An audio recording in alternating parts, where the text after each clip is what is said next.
Hello everyone, नमस्कार। हजुरहरूलाई फेरि पनि स्वागत छ मेरो सानो भिडियोमा। नानीहरू चाहिँ स्कुल गएको, म चाहिँ अब भ्यानसम्म छोड्न गएको।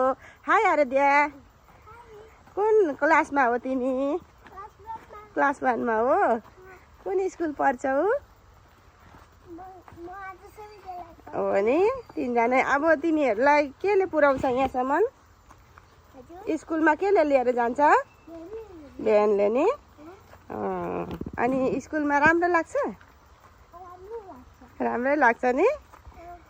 अनि स्कुल कति बजी छुट्टी दिन्छ अहिले? 12 बजी छुट्टी दिन्छ। ए, दादाहरू दुईजनाको चाहिँ 1 बजी छुट्टी दिन्छ अहिले। अनि अनि तिमीलाई 12 बजी फेरि कसले ल्याएर आउँछ नानु? ए, 1 बजीसम्म रोक्छौ तिमी पनि? ए, अनि 1 बजी ओ, अनि दादाहरूसँगै आउँछौ? ए, अनि उहाँको तिम्रो साथीहरू को छ भनिदेऊ न मलाई। थाहा छैन? तिमी त भर्खर स्कुल लागेको नि त नि। अब बनाउँछौ नि साथीहरू हो। अनि स्कुल राम्रो लाग्यो? भ्यान आयो नि।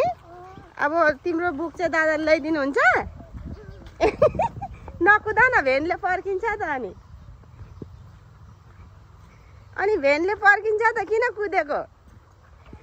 अनि तिमीहरूलाई लियोहरू त जान्छ होइन भन त? अनि यता सबैजनालाई हाई गाइस भनिदेऊ न। हो, हाई गाइस भनिदेऊ न। दादा आप भी कर दो हाई गाइस।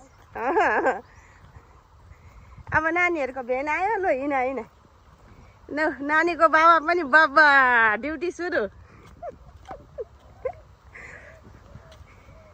अनि हाम्रो छोरीलाई चाहिँ अगाडि राख्नु है भ्यानमा। अगाडि बस्यौ नि छोरी।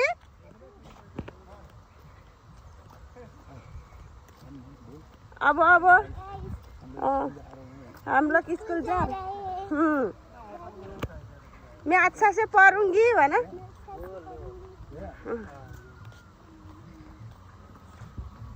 अनि